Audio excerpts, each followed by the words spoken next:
Aha. Bu sütunlar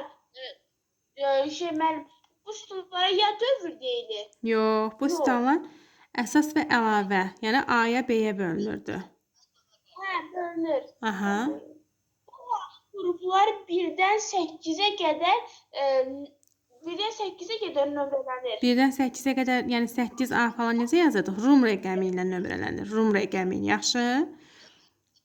Tamam. Əsas və əlavəyə bölünür. Bu halda qruplar 1-dən 8-ə qədər Rum rəqəmi ilə nömrələnir. Çünki siz bilirsiniz ki, bax bura 1A-dır. Sonra nə gəlir Zəhra? 2A. Sonra nə gəlir? 1B. Yox, 3B. 3B, 3B, 4B. 5B, 4B. 6. 6, 7. Sonra 3 dənə 1 götürürük. 8-i 3 dənə götürürük.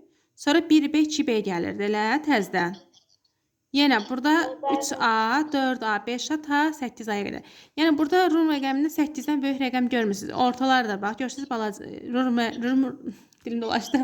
Rum rəqəmi ilə 8-ə qədər olur. Yaxşı, ona görə deyir, bu halda qruplar 1-dən 8-ə qədər Rum rəqəmi ilə nömrələnir. Yalnız hansı qrup 3 sütundan ibarətdir?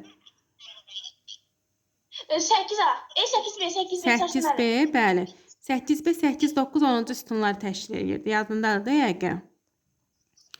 Aha, dövrü cədvəldə hər bir üfüqi sıraya, Aydın davam elə. Dövrü cədvəldə hər bir üfüqi sıraya qrup deyilir. Xeyr. Üfüqi dövr deyilir. Aha. Dövr deyilir. Cədvəldə onlardan cəmi 7 dənə olur. Aha, 7 ədəd olur və hər biri nə ilə başlayır? Onlardan hər biri nə ilə başlayır? Yəni qələvi metalla başlayır, təsirsiz qazla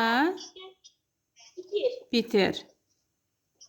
Birinci, ikinci, yəni böyük kiçik dövrlər yalnız əsas qrup elementlərindən, böyük dövrlər isə Zəhra həm əsas, həm də əlavə qrup elementlərindən təşkil olunur. Yadınıza düşdü buralar Zəhra?